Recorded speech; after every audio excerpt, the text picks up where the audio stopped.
سورہ کوثر۔ سورہ کوثر کا تعارف، مقام نزول۔ علامہ علی بن محمد خازن رحمۃ اللہ تعالی علیہ فرماتے ہیں سورہ کوثر جمہور مفسرین کے نزدیک مکیہ ہے اور بعض مفسرین کے نزدیک مدنیہ ہے۔ آیات، کلمات اور حروف کی تعداد، اس صورت میں 1 رکوع، 3 آیتیں، 10 کلمے اور 42 حروف ہیں۔ کوثر نام رکھنے کی وجہ، کوثر سے دنیا اور آخرت کی بے شمار خوبیاں مراد ہیں اور جنت کی ایک نہر کا نام بھی کوثر ہے۔ اس سورت کی پہلی آیت میں یہ لفظ موجود ہے، اس مناسبت سے اسے سورہ کوثر کہتے ہیں۔ سورہ کوثر کے مضامین، اس سورت کا مرکزی مضمون یہ ہے کہ اس میں اللہ تعالیٰ نے اپنے حبیب صلی اللہ تعالی علیہ وآلہ وسلم کی مدحت بیان فرمائی ہے، اور اس میں یہ مضامین بیان ہوئے ہیں۔ نمبر 1، اس کی پہلی آیت میں اللہ تعالیٰ کے اس فضل و احسان کا بیان ہے جو اس نے اپنے حبیب صلی اللہ تعالی علیہ وسلم پر فرمایا۔ نمبر 2، دوسری آیت میں نبی کریم صلی اللہ تعالی علیہ وسلم سے فرمایا گیا کہ اللہ تعالیٰ کے فضل و احسان کے شکریے میں نماز پڑھتے رہیں اور قربانی کریں۔ نمبر 3، تیسری آیت میں فرمایا گیا کہ جو اللہ تعالیٰ کے حبیب صلی اللہ تعالی علیہ وآلہ وسلم کا دشمن ہے وہی ہر خیر سے محروم ہے۔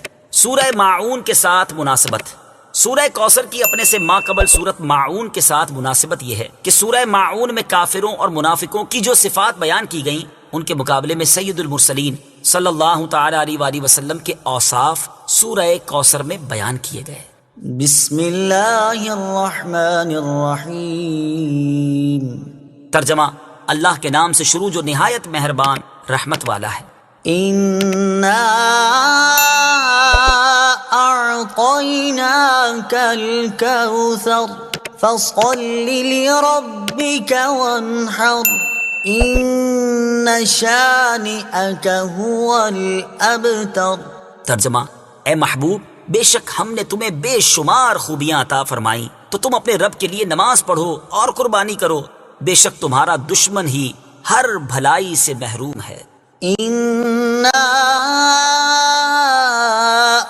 أعطيناك الكوثر، اے محبوب، بے شک ہم نے تمہیں بے شمار خوبیاں عطا فرمائیں۔ تفسیر صراط الجنان میں ہے، کوثر کی تفسیر میں مفسرین کے مختلف اقوال ہیں، ان سب اقوال کا خلاصہ یہ ہے کہ اے محبوب، بے شک ہم نے تمہیں بے شمار خوبیاں عطا فرمائیں اور کثیر فضائل عنایت کر کے تمہیں تمام مخلوق پر افضل کیا، آپ کو حسن ظاہر بھی دیا، حسن باطن بھی عطا کیا، نسب عالی بھی، نبوت بھی، کتاب بھی، حکمت بھی، علم بھی، شفاعت بھی، حوض کوثر بھی، مقام محمود بھی، امت کی کثرت بھی، دین کے دشمنوں پر غلبہ بھی، فتوحات کی کثرت بھی، اور بے شمار نعمتیں اور فضیلتیں عطا کی جن کی انتہا نہیں۔ آیت إِنَّا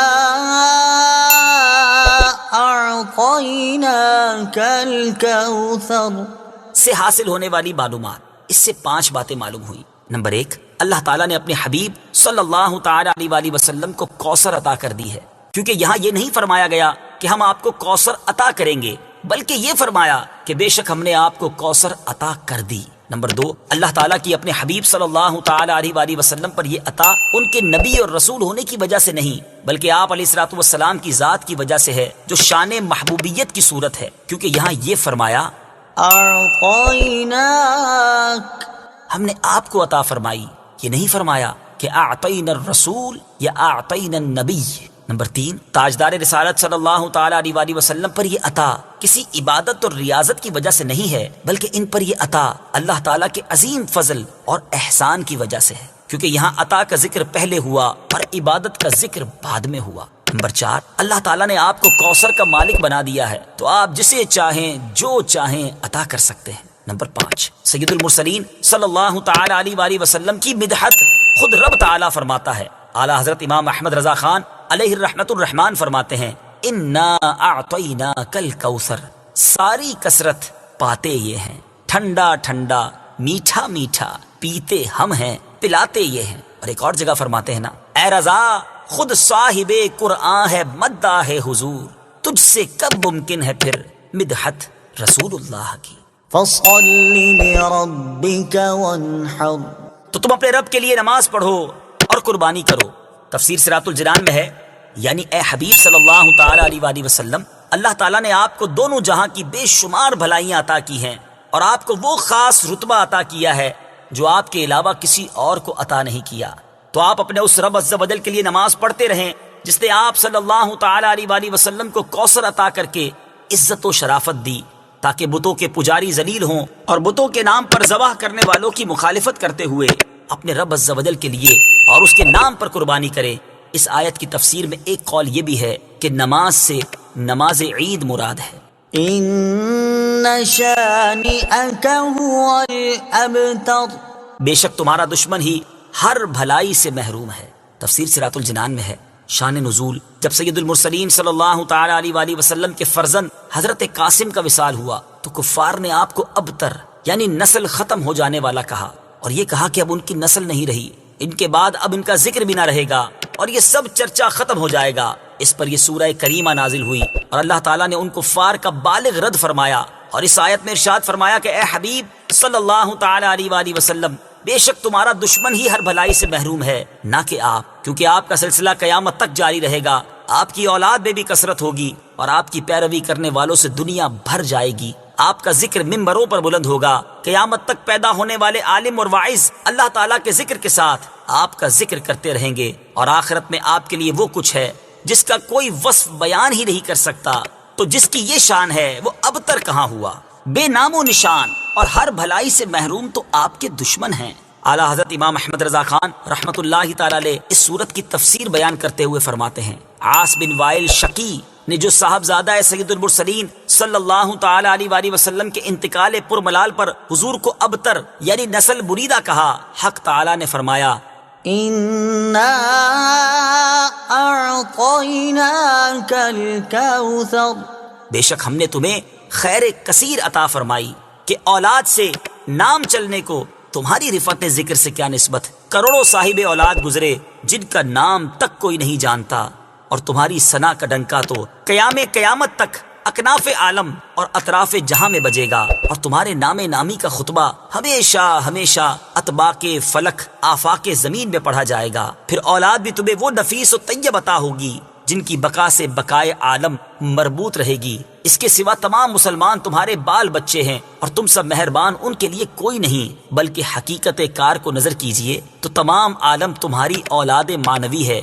کہ تم نہ ہوتے تو کچھ بھی نہ ہوتا، اور تمہارے ہی نور سے سب کی آفرینش ہوئی۔ اسی لیے جب ابو البشر آدم تمہیں یاد کرتے تو یوں کہتے، یا ابنی صورتن و ابا یا معنن، اے ظاہر میں میرے بیٹے اور حقیقت میں میرے باپ۔ پھر آخرت میں جو تمہیں ملنا ہے اس کا حال تو خدا ہی جانے، جب اس کی یہ عنایت بے غایت تم پر مبذول ہو تو تم ان اشقیاء کی زبان درازی پر کیوں ملول ہو، بلکہ فصل لربك وانحر، رب کے شکرانے میں اس کے لیے نماز پڑھو اور قربانی کرو۔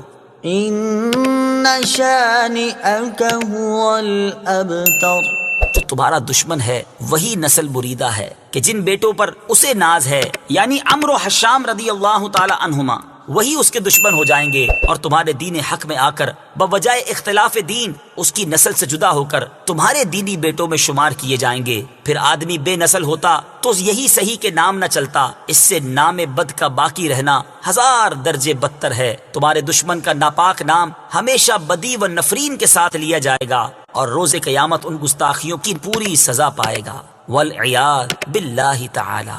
اس سے معلوم ہوا کہ حضور پر نور صلی اللہ تعالی علیہ وآلہ وسلم کا اللہ تعالیٰ کی بارگاہ میں مقام اتنا بلند ہے کہ ان کے گستاخ کو اس کی گستاخی کا جواب خود رب تعالیٰ دیتا ہے۔ سورہ اخلاص، سورہ اخلاص کا تعارف، مقام نزول۔ سورہ اخلاص ایک قول کے مطابق مکی اور ایک قول کے مطابق مدنی ہے۔ آیات، کلمات اور حروف کی تعداد، اس صورت میں 1 رکوع، 4 آیتیں، 15 کلمے اور 47 حروف ہیں۔ سورہ اخلاص کے اسماء اور ان کی وجہ تسمیہ، مفسرین نے سورت کے تقریباً 20 نام ذکر کیے ہیں، ان میں سے 4 نام یہاں ذکر کیے جاتے ہیں۔ نمبر 1، اس سورت میں اللہ تعالیٰ کی خالص توحید کا بیان ہے، اس وجہ سے اسے سورہ اخلاص کہتے ہیں۔ نمبر 2، اس سورت میں یہ بتایا گیا ہے کہ اللہ تعالیٰ ہر نقص و عیب سے بری اور ہر شریک سے پاک ہے، اس مناسبت سے اسے سورہ تنزیہہ کہتے ہیں۔ نمبر 3، جس نے اس سورت سے تعلق رکھا وہ غیروں سے الگ ہو جاتا ہے، اس لیے اسے سورہ تجرید کہتے ہیں۔ نمبر 4، اسے پڑھنے والا جہنم سے نجات پا جاتا ہے، اس بنا پر اسے سورہ نجات کہتے ہیں۔ سورہ اخلاص کے فضائل، احادیث میں سورت کی بہت فضیلتیں وارد ہوئی ہیں، ان میں سے 3 احادیث اور 1 وظیفہ یہاں پیش کرتا ہوں۔ نمبر 1، حضرت ابو سعید خدری رضی اللہ تعالیٰ عنہ سے روایت ہے، بخاری شریف کی حدیث ہے، نبی اکرم صلی اللہ تعالیٰ علیہ وآلہ وسلم نے ارشاد فرمایا، کیا تم میں سے کوئی اس سے عاجز ہے کہ وہ رات میں قرآن مجید کا تہائی حصہ پڑھ لے؟ صحابہ کرام رضی اللہ تعالیٰ عنہم کو یہ بات مشکل معلوم ہوئی اور انہوں نے عرض کی، یا رسول اللہ صلی اللہ تعالیٰ علیہ وآلہ وسلم، ہم میں سے کون اس کی طاقت رکھتا ہے؟ آپ صلی اللہ تعالیٰ علیہ وسلم نے ارشاد فرمایا، سورہ اخلاص تہائی قرآن کے برابر ہے۔ نمبر 2، حضرت عائشہ صدیقہ رضی اللہ تعالیٰ عنہا فرماتی ہیں، بخاری شریف کی حدیث ہے، حضور پرنور صلی اللہ تعالیٰ علیہ وسلم نے ایک شخص کو ایک لشکر میں روانہ کیا، وہ اپنے ساتھیوں کو نماز پڑھاتے تو سورہ فاتحہ کے ساتھ سورت ملانے کے بعد سورہ اخلاص پڑھتے تھے۔ جب لشکر واپس آیا تو لوگوں نے نبی کریم علیہ الصلوۃ والسلام سے یہ بات ذکر کی تو پیارے آقا علیہ الصلوۃ والسلام نے ان سے ارشاد فرمایا، اس سے پوچھو کہ تم ایسا کیوں کرتے ہو؟ جب لوگوں نے اس سے پوچھا تو اس نے کہا، یہ سورت رحمان کی صفت ہے، اس وجہ سے میں اسے پڑھنا پسند کرتا ہوں۔ تاجدار رسالت صلی اللہ تعالیٰ علیہ وسلم نے ارشاد فرمایا، اسے بتا دو کہ اللہ تعالیٰ اس سے محبت فرماتا ہے۔ نمبر 3، حضرت انس رضی اللہ تعالیٰ عنہ سے روایت ہے، ترمذی شریف کی حدیث ہے، ایک شخص نے سید عالم صلی اللہ تعالیٰ علیہ وسلم سے عرض کی کہ مجھے اس سورت سے بہت محبت ہے، ارشاد فرمایا، اس کی محبت تجھے جنت میں داخل کر دے گی۔ نمبر 4، تفسیر ساوی میں لکھا ہے کہ جو شخص گھر میں داخل ہوتے وقت سلام کرے اور اگر گھر خالی ہو تو حضور اقدس صلی اللہ تعالیٰ علیہ وآلہ وسلم کو سلام کرے اور ایک بار قل هو اللہ پڑھ لیا کرے تو انشاءاللہ فقر و فاقہ سے محفوظ رہے گا، اور یہ بہت مجرب عمل ہے۔ سورہ اخلاص کا شان نزول، اس سورت کا شان نزول یہ ہے کہ کفار نے رسول اللہ صلی اللہ تعالیٰ علیہ وسلم سے اللہ رب العزت کے متعلق طرح طرح کے سوال کیے۔ کوئی کہتا تھا کہ اللہ عز و جل کا نسب کیا ہے، کوئی کہتا تھا کہ وہ سونے کا ہے یا چاندی کا ہے، یا لوہے کا ہے یا لکڑی کا ہے، کس چیز کا ہے؟ کسی نے کہا وہ کیا کھاتا ہے، کیا پیتا ہے، ربوبیت اس نے کس سے ورثے میں پائی اور اس کا کون وارث ہوگا؟ ان کے جواب میں اللہ تعالیٰ نے یہ سورت نازل فرمائی اور اپنی ذات و صفات کا بیان فرما کر معرفت کی راہ واضح کی اور جاہلانہ خیالات و اوہام کی تاریکیوں کو جن میں وہ لوگ گرفتار تھے اپنی ذات و صفات کے انوار کے بیان سے محو کر دیا۔ سورہ اخلاص کے مضامین، اس سورت میں اسلام کے سب سے اہم عقیدے، اللہ تعالیٰ کی وحدانیت کو بیان کیا گیا ہے، نیز اللہ تعالیٰ کے صفات کمال کے ساتھ متصف ہونے کا ذکر اور عیسائیوں اور مشرکوں کا رد کیا گیا ہے۔ سورہ ابو لہب کے ساتھ مناسبت، سورہ اخلاص کی اپنے سے ماقبل سورت لہب کے ساتھ مناسبت یہ ہے کہ دونوں سورتوں کی آیات کے آخر کا وزن ایک جیسا ہے۔ بسم اللہ الرحمن الرحیم۔ ترجمہ، اللہ کے نام سے شروع جو نہایت مہربان رحمت والا ہے۔ قل هو اللہ احد اللہ الصمد لم یلد ولم یولد وَلَمْ يَكُنْ لَهُ كُفُوًا أَحَدٌ۔ ترجمہ، تم فرماؤ وہ اللہ ایک ہے، اللہ بے نیاز ہے، نہ اس نے کسی کو جنم دیا اور نہ وہ کسی سے پیدا ہوا اور کوئی اس کے برابر نہیں۔ قُلْ هُوَ اللَّهُ أَحَدٌ۔ تم فرماؤ وہ اللہ ایک ہے۔ تفسیر صراط الجنان میں ہے، عرب میں کفار کی بہت سی قسمیں تھیں، دہریہ، مشرک، اللہ تعالیٰ کی صفات کے منکر اور اللہ تعالیٰ کے لیے اولاد ماننے والے وغیرہ۔ اس صورت میں ان سب کی تردید ہے۔ هو اللہ فرمانے میں دہریوں کی تردید ہے، احد فرمانے میں مشرکین کا مکمل رد ہے، اور اگلی آیات میں بقیہ کفار کا رد ہے۔ ارشاد فرمایا کہ وہ اللہ ایک ہے، یعنی ربوبیت اور الوہیت میں عظمت و کمال کی صفات کے ساتھ موصوف ہے، اس کی نہ کوئی مثل ہے، نہ نظیر اور نہ شبیہ، اس کا کوئی شریک نہیں۔ اللہ الصمد، اللہ بے نیاز ہے۔ تفسیر صراط الجنان میں ہے، ارشاد فرمایا کہ اللہ تعالیٰ ہر چیز سے بے نیاز ہے، نہ کھائے نہ پیے، ہمیشہ سے ہے اور ہمیشہ رہے گا، کسی کام میں کسی کا حاجت مند نہیں۔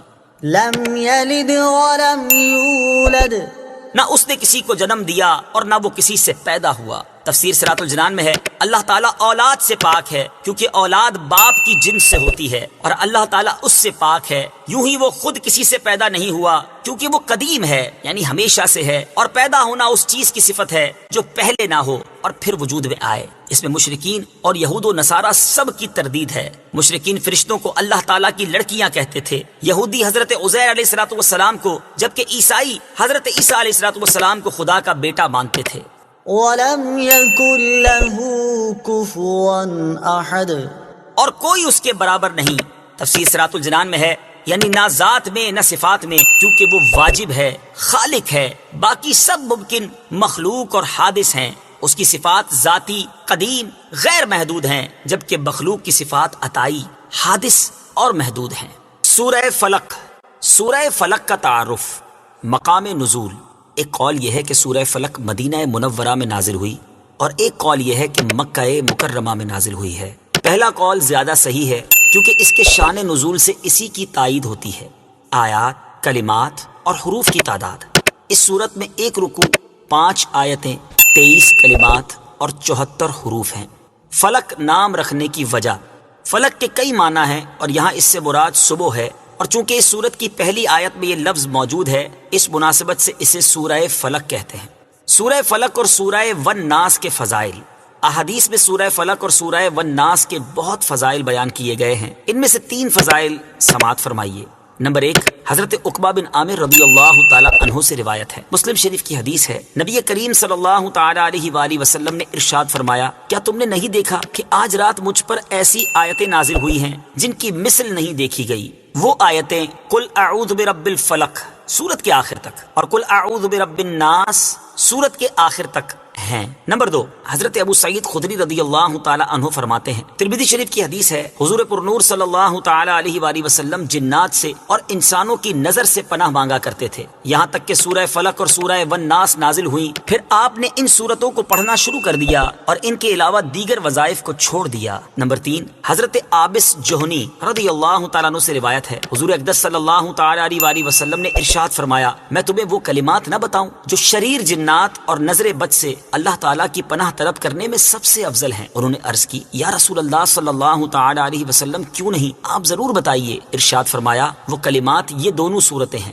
نمبر 1 قل اعوذ برب الفلق، نمبر 2 قل اعوذ برب الناس۔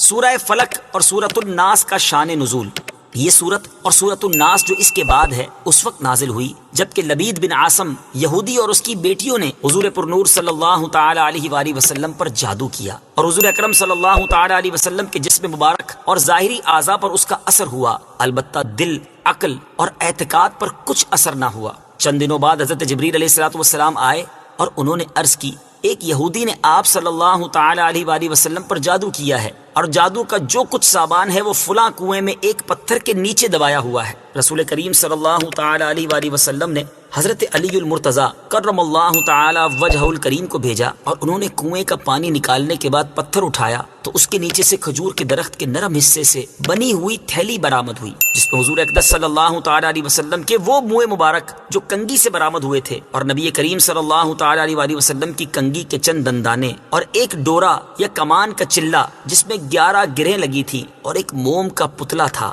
جس میں 11 سوئیاں چبھی ہوئی تھیں، یہ سب سامان پتھر کے نیچے سے نکالا اور حضور پرنور صلی اللہ تعالی علیہ وآلہ وسلم کی خدمت میں حاضر کیا گیا۔ اللہ تعالیٰ نے یہ دونوں صورتیں نازل فرمائیں، ان دونوں صورتوں میں 11 آیتیں ہیں، 5 سورہ فلق میں اور 6 سورہ ناس میں۔ ہر ایک آیت کے پڑھنے کے ساتھ ایک ایک گرہ کھلتی جاتی تھی، یہاں تک کہ سب گرہیں کھل گئیں اور حضور پرنور صلی اللہ تعالی علیہ وسلم بالکل تندرست ہو گئے۔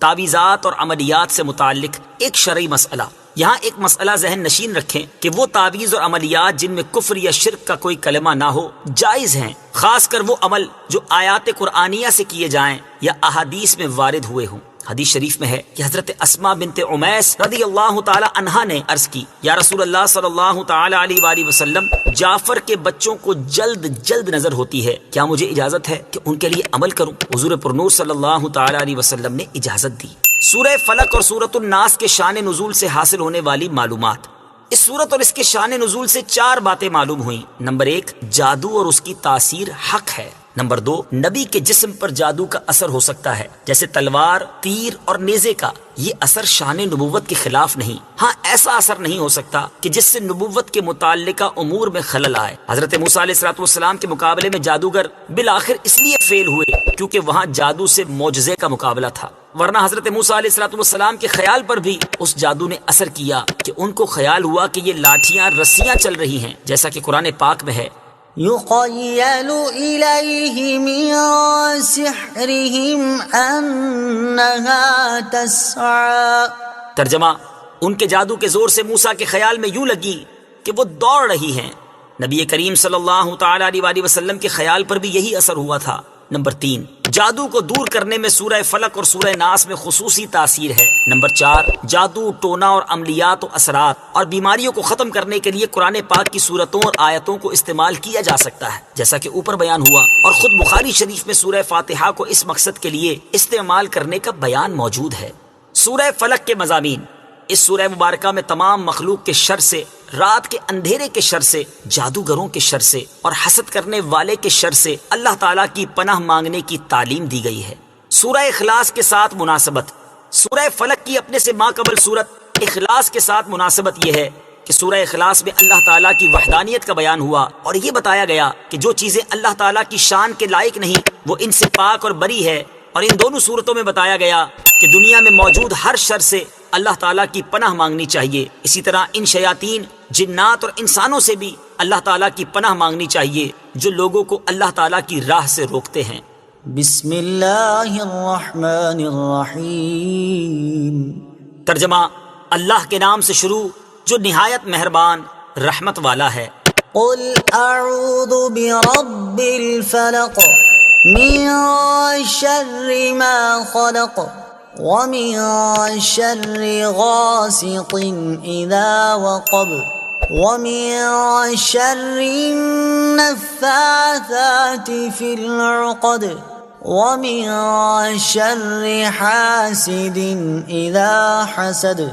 ترجمہ، تم فرماؤ میں صبح کے رب کی پناہ لیتا ہوں اس کی تمام مخلوق کے شر سے اور سخت اندھیری رات کے شر سے جب وہ چھا جائے، اور ان عورتوں کے شر سے جو گروہ میں پھونکے مارتی ہیں، اور حسد والے کے شر سے جب وہ حسد کرے۔ قل اعوذ برب الفلق۔ تم فرماؤ میں صبح کے رب کی پناہ لیتا ہوں۔ تفسیر صراط الجنان میں ہے، پناہ مانگنے میں اللہ تعالیٰ کا اس وصف صبح کے رب کے ساتھ ذکر اس لیے ہے کہ اللہ تعالیٰ صبح پیدا کر کے رات کی تاریکی دور فرماتا ہے تو وہ اس پر بھی قادر ہے کہ پناہ چاہنے والے سے وہ حالات دور فرما دے جن سے اسے خوف ہو۔ نیز جس طرح تاریک رات میں آدمی صبح طلوع ہونے کا انتظار کرتا ہے، اسی طرح خوف زدہ آدمی امن اور راحت کا منتظر رہتا ہے۔ اس کے علاوہ صبح مجبور و لاچار لوگوں کی دعاؤں کا اور ان کے قبول ہونے کا وقت ہے، تو اس آیت سے مراد یہ ہوئی کہ جس وقت کرب اور غم والوں کو آسانیاں دی جاتی ہیں اور دعائیں قبول کی جاتی ہیں، میں اس وقت کو پیدا کرنے والے کی پناہ چاہتا ہوں۔ ایک قول یہ بھی ہے کہ فلق جہنم میں ایک وادی ہے۔ من شر ما خلق۔ اس کی تمام مخلوق کے شر سے۔ تفسیر صراط الجنان میں ہے، اس آیت میں ہر مخلوق کے شر سے پناہ مانگی گئی ہے، خواہ جاندار ہو یا بے جان، مکلف ہو یا غیر مکلف، اور بعض مفسرین نے فرمایا ہے کہ یہاں مخلوق سے مراد خاص ابلیس ہے جس سے بدتر مخلوق میں کوئی نہیں۔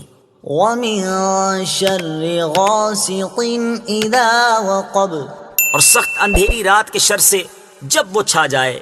تفسیر صراط الجنان میں ہے، ام المومنین حضرت عائشہ رضی اللہ تعالی عنہا سے مروی ہے کہ رسول کریم صلی اللہ تعالی علیہ وآلہ وسلم نے چاند کی طرف نظر کر کے ان سے فرمایا، اے عائشہ رضی اللہ تعالی عنہا، اس کے شر سے اللہ تعالی کی پناہ، یہ جب ڈوب جائے تو اندھیرا ہو جاتا ہے۔ اس سے مراد مہینے کی آخری راتیں ہیں جب چاند چھپ جاتا ہے تو جادو کے وہ عمل جو بیمار کرنے کے لیے ہیں اسی وقت میں کیے جاتے ہیں۔